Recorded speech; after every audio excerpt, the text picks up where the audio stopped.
Okay, so let's take a look at point of view and consider point of view here. And so what is point of view is refers to the speaker, whatever kind of wording you want to use. So it depends, when you're talking about point of view, we're talking about the speaker, also known as the narrator, persona, or whatever, the voice that's created by the author to tell the stories. So that sounds kind of weird. It's like, what do you mean the voice that the author uses to tell the stories? So when you're reading, you're thinking, well, I'm reading this, so there's no voice telling the stories, but there is, right? If you somebody else were reading it to you, you would hear like this voice, and I don't mean the person reading it to you, but you'll notice that there is this speaker, there is this like narrator that starts to surface that's telling you this story. So I'll kind of come back to this in a little bit here. So point of view deals with how action and dialogue have been seen and heard. It's one of the most complex aspects of lit study, which we won't get too deep into this part of this discussion because it's a very long spiraling staircase that is way too in depth for English 102. You can fall down the rabbit hole here. It may be considered the centralizing or guiding intelligence in a work, and point of view created by the author determines how we read, respond, and understand. So before we go on to the next in couple of slides here, where we talk about first person, second person, third person, I want to kind of just explain these two pieces right here, because this is kind of the crux of point of view. So think about this piece right here. It may be considered the centralizing or guiding intelligence in the work, and it's the point of view created by the author determines how we read, respond, and understand. Now that seems weird, right? The centralizing or guiding intelligence in the work, and it determines how we respond to something and how we understand a story. How does that work? So here's kind of a visual, especially since we're not in class and I'm not waving my arms around in front of you and pacing the class trying to get a point across by doing that. I don't know if it helps when I do that anyway, but let me kind of paint a picture for you kind of out loud. So I want you to think about a mansion, okay? Actually, if at this point you have already read Fall of the House of Usher, maybe you could picture that mansion. You don't want to be in that mansion, but so picture a mansion. I want you to picture like a gigantic mansion, okay, of let's say 5 stories and 300 rooms, okay? I mean a mansion, a gigantic castle-y mansion, okay? So let's say you walked into this place for the first time, and you've never been in there before, and all the lights are off and it's pitch black. Now when you walk in there, there's a person standing there that's going to take you on a tour. Oh, bummer. You just found out you only have 30 minutes to take the tour. Well, how much of this gigantic castle are you going to be able to see in 30 minutes? Probably not very much, right? How much can you actually see and in 30 minutes? 300 rooms, gigantic castle, you're not going to see very much. So all the lights are off, it's pitch black. The person that's going to walk you around only has a flashlight.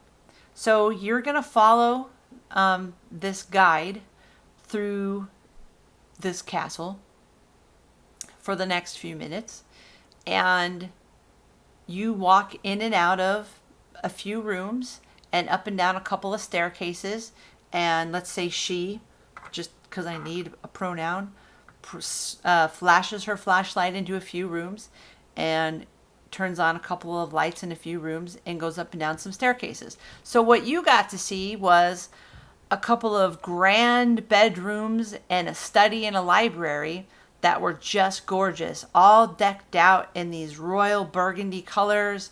Looks like from the late 1800s. Just absolutely gorgeous and clean and beautiful, and just what you would expect in a great castle. And then you had to go, so she walked you back to the door and you left. The next person that came in also only had 30 minutes, and she took them to the right hand side because you went to the left, and they only had 30 minutes, and she took them down a different staircase and showed them 5 or 6 different rooms, but they were all decked out in blue. And the next person that came in, she took them down a different hallway, and what they saw was a dungeon, a room that was covered in blood, and a room that had a bunch of skeletons in a pit, and that person never got to leave the castle again. So basically what I'm saying is, you don't ever get to see the whole picture, do you? Because only the writer knows the whole picture. So the narrator is like that guide, is like the woman with the flashlight. We're just the visitor here. We're just the visitor to the castle. The story is the castle. Only the writer is the architect and knows the whole layout.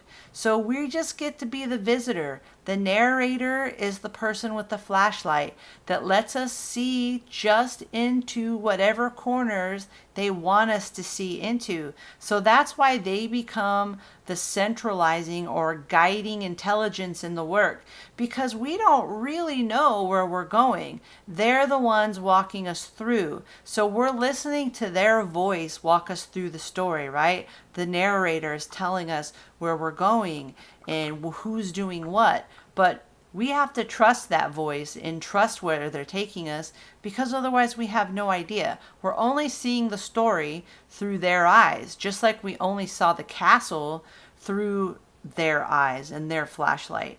And the reason that it says the author determines how, the point of view created by the author determines how we read, respond, and understand, is because that point of view, that guiding intelligence, that narrator that's created through the point of view, determines how we read, respond, and understand. Because that first time we went in and saw that castle, we saw that burgundy late 1800 stuff, and we responded just like we thought we would, which was, well, this is really neat. That's what I thought it would be. And the next person was like, oh, I really like blue.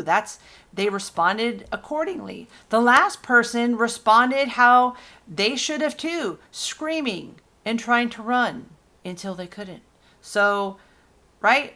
You're going to respond and understand things according to how they want you to, because they're the ones that are leading us through the rooms of the story. So I know that felt labored, but that's why I wanted you to understand how point of view so heavily affects how we as readers are sucked into the story. Okay?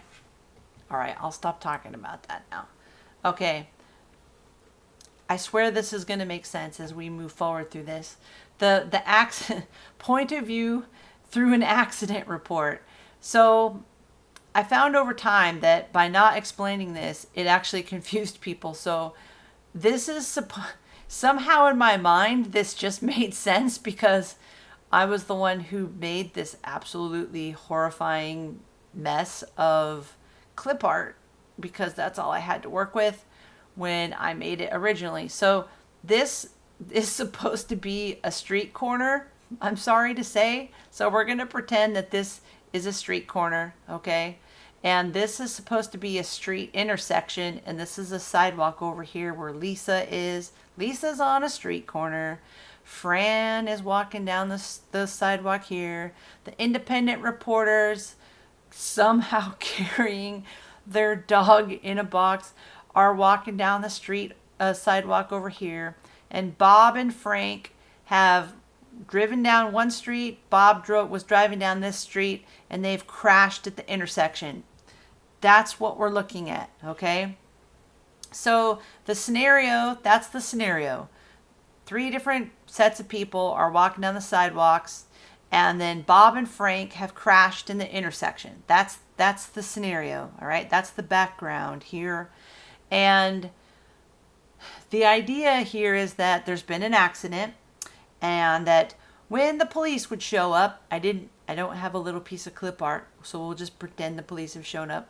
You would think that initially, so if any of you are police officers or have been or know police officers, you'll know what I'm talking about here.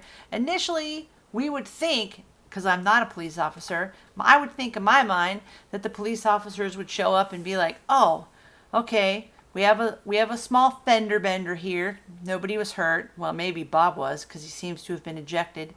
But he wasn't. Bob's okay. Nobody was hurt. There's a fender bender. And we have, not only do we have the two drivers, but we have all these witnesses. Great. This will be a slam dunk. We'll just take some statements and we'll be good to go. But if you are a police officer or have been or know one, which like several family members of mine are police officers, the truth would be, oh my gosh, all these people with all their weird stories. And are we actually going to get any really good information from them? Who knows? And we're going to talk about why in just a second. All right, so that's the scenario. Because what do you think is going to happen when you ask all of these people what happened? Who is Frank going to probably say whose fault it was? Probably he's going to say Bob. Bob is probably going to say it was Frank.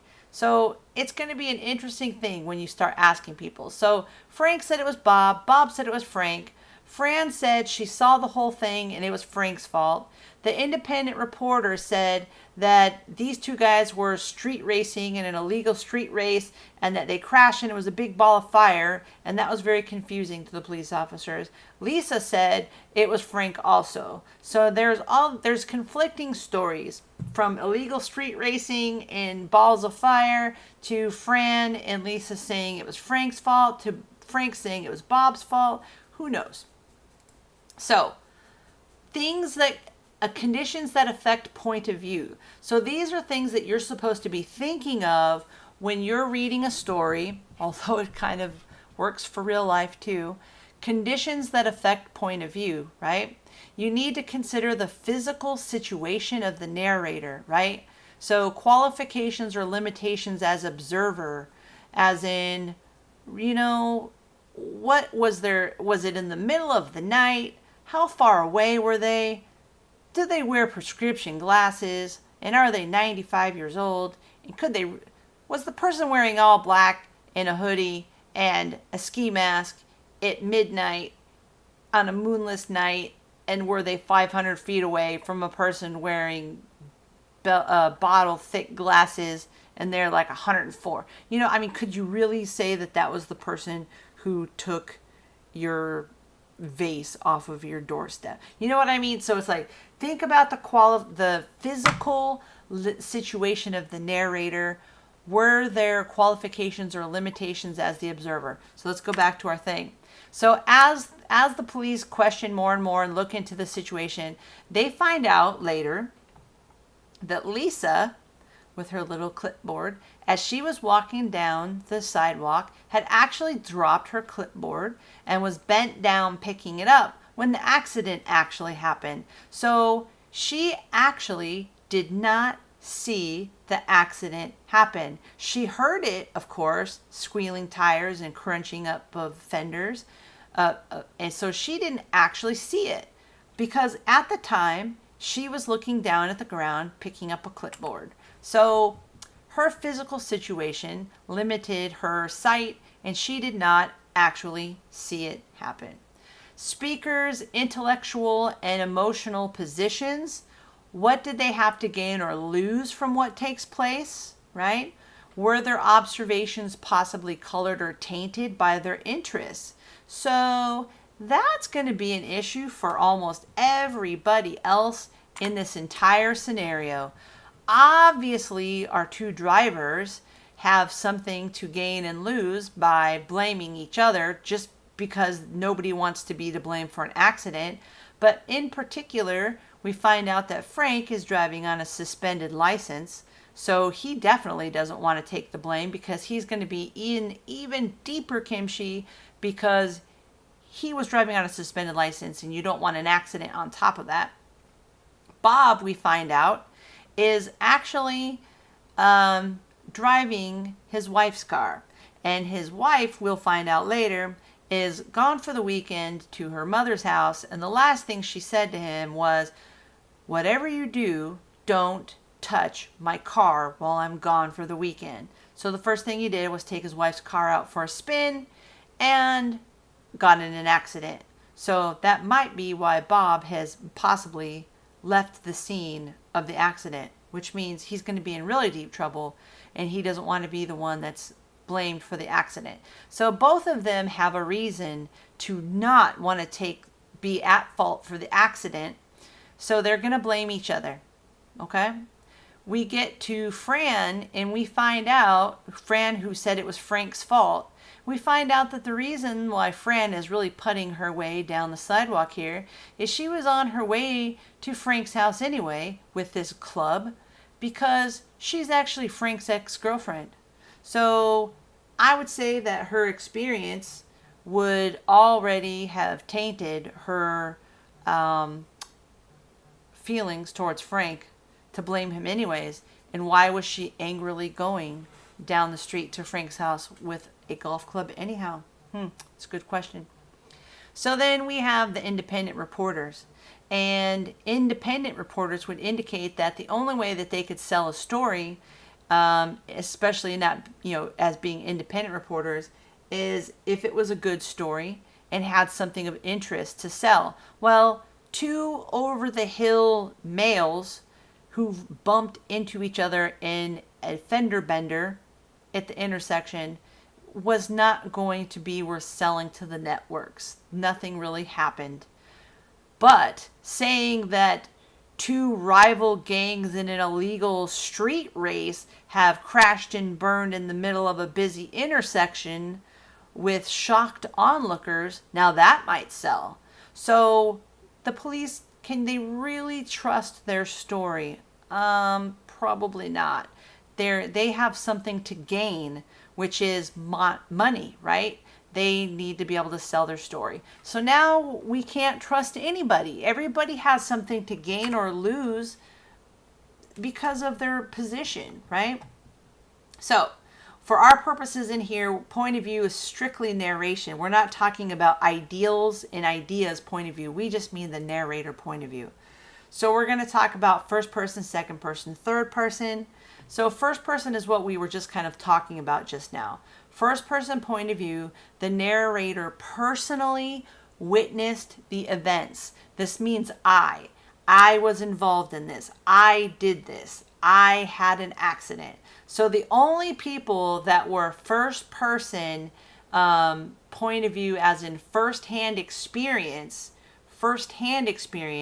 what they themselves have done, have said, have heard, have thought, would be Bob and Frank. Bob and Frank were the two people that got in the accident. I had an accident. I was in an accident. I hit a car. Now, whose fault it is, only Bob and Frank actually know. So we may never know. They're the only ones that have first-hand experience.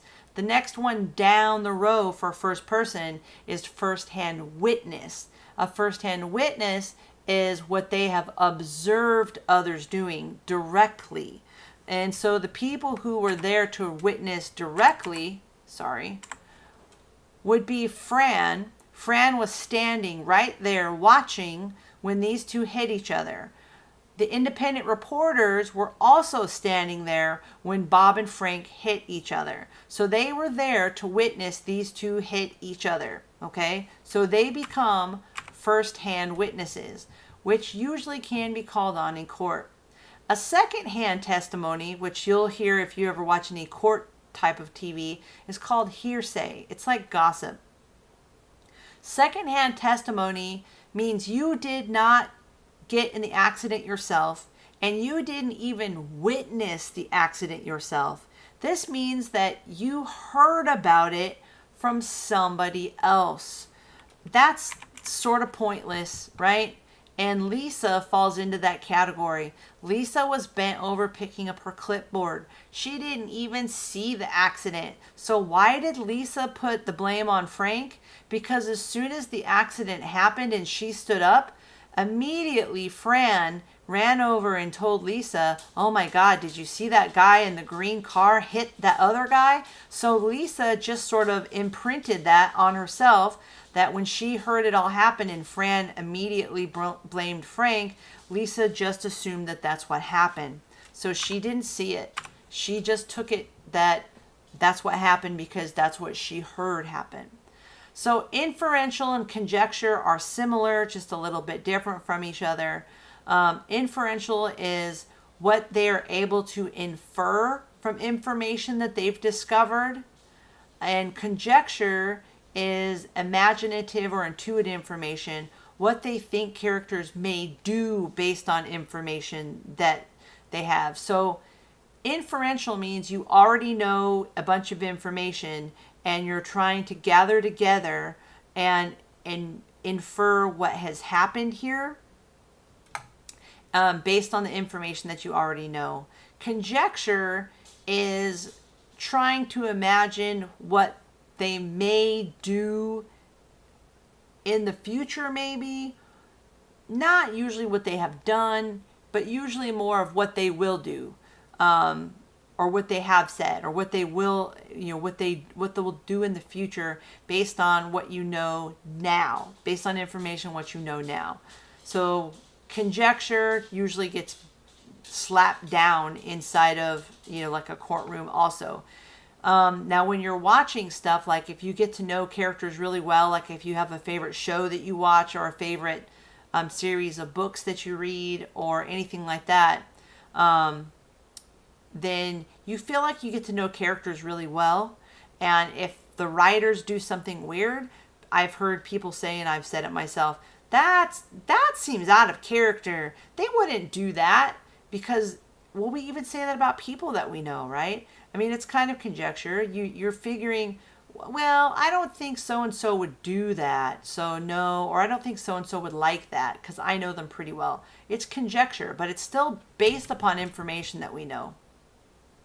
First person is the most independent because the speaker may have a unique identity, as in the first person speaker may be in the story or they may not be in the story. They may be part of the story. They don't have to be part of the story. It's kind of weird. First person is a weird thing. So we'll have different opportunities to see how first person works inside. Second person is not something you're going to see very often ever in fiction. It's when the narrator is speaking to someone else. Now, I don't mean just like inside the story, they just randomly say you. I mean second person as a narrator, as in through the whole thing. That doesn't happen very often, and it's pretty rare that inside of a story, all of a sudden the narrator starts speaking to the reader. It does not happen very often. It's the least common point of view. Two possibilities. There could be a specific you, as in they're talking to, that would be more like a letter. That would be, I'm trying to think. I know I actually just reread Dracula recently too, where it's made up of journals, and some of those journals are made up of, the journals they're all journals, but some of them are made up of letters, and some of the letters are written from one person to another person. So there is a specific you, like Mina may be writing specifically to her husband, Jonathan. So she is speaking to a specific person. And in that case, she will say, "You won't believe what's been happening here. You would be proud of me today." So she is speaking to somebody specific. And sometimes there's just a general you. Like if you're saying, well, you wouldn't believe what happened today, but you don't mean anyone specific. You just are talking about out loud, you all in general, people in general. First you do this and then you should do that, talking about steps. So if you do come across second person, which is pretty rare, you want to figure out, is it a letter or a speaking to a specific person, and who is that person? or are they just speaking conversationally? Sometimes you is a way for someone to actually be speaking to themselves, but they'll use the word you. I have seen it once in fiction in a story by Dean R. Koontz. I forget the name of the story right now. Wow, I can't believe I just forgot the name of the story. TikTok. The name of the story was TikTok. All of a sudden in the middle of the story, the author, it was written, I think, in first person, and then all of a sudden in the middle of the story, he started talking to the reader. He's like, I know this is making you hungry right now, isn't it? I know you're thinking about what I'm baking. And it was really creepy that all of a sudden in the middle of the story, he's addressing the reader. Third person, which is what you're going to see probably the most of, the speaker emphasizes the action and speeches of others. They'll talk as he, she, it, they, and there's a couple of different types. Dramatic or objective, this is a fly on the wall perspective. One of the stories, at least one of the stories, if not more, will be like this. I also call this the IHOP perspective. So if you go to IHOP to eat dinner, or any restaurant, I just always think of it as IHOP because we always sit in the booths when we go to IHOP. Think about when you go to the restaurant to eat and you're sitting in a booth or at the table and you can hear the people next to you talking, right? So you have no idea what their conversation was before they came in.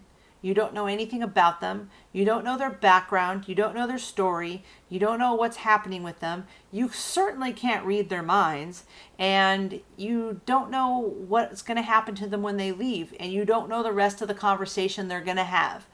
All you know about them and all you have to go on about them is whatever words come out of their mouth while they're sitting there having their meal at the same time that you are. You are the fly on the wall. That's why it's called objective, because you can't get much more objective than that. You have no background. In other words, there is no background piece to this sort of storytelling, right? There can't be, because you don't get anything. You don't get that build up. You don't get any of that exposition or anything. You don't get it. All you get is that drop in. Boom, you're dropped into the middle of some person's conversation and you can't read their mind. You don't get to know what's happening inside of their head. You don't get to hear that kind of inner monologue where they're like, she was thinking as she sat there. She wondered inside of her head. She dreamt last night. You don't get any of that kind of inner monologue. That's not how a third person objective works. Objective means you only get out of it whatever comes outside of the person. Just as if you were sitting in the IHOP.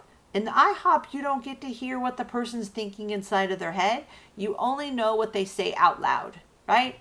So that's the fly on the wall perspective, or the IHOP perspective. Whoops. Omniscient or limited omniscient. This is the can see all, know all, potentially disclose all if the author wants to. This is the kind where you will get background knowledge if the author wants to give it to you. You can get those dream sequences if they want to give them to you. You can get flashbacks if they want to. You can get those little peeks into their heads. So they were thinking while they sat there. She thought nervously while she worried inside of her head. Those little pieces of clues that you know what people are thinking or how they're feeling. So you get those little peeks inside of their minds that you don't get with the objective. So limited omniscient, which is just adding an extra word, it's still really the same thing. The only difference between the two is it focuses very specifically on the main character. In a short story, which is all you guys are reading for me, it's very difficult to tell sometimes the difference between these two because short stories predominantly only focus on the main character anyways. So I really wouldn't expect you to really be able to tell the difference between these two since short stories only really focus on the main character anyhow. So if I had asked you a question on is this third person objective or third person omniscient, I wouldn't really break it down this low anyway. So really, an important thing comes out is you're not supposed to mingle the points of view. And I would say 98% of the time, fiction won't do that. But I have read some successful fiction stories where they have. One of them, like I had just mentioned, the Dean R. Koontz story, where they mingled first person and second person. And there is an author that I read, John Connolly, which is sort of a mix of murder mystery and a little bit of like supernatural to it. Because I like murder mysteries and I like ghost stories. Ish, or horror stories, I guess. It's kind of a mix of the two. He mixes first person and third person. So one chapter will be in first person when he's talking from first person point of view as the detective.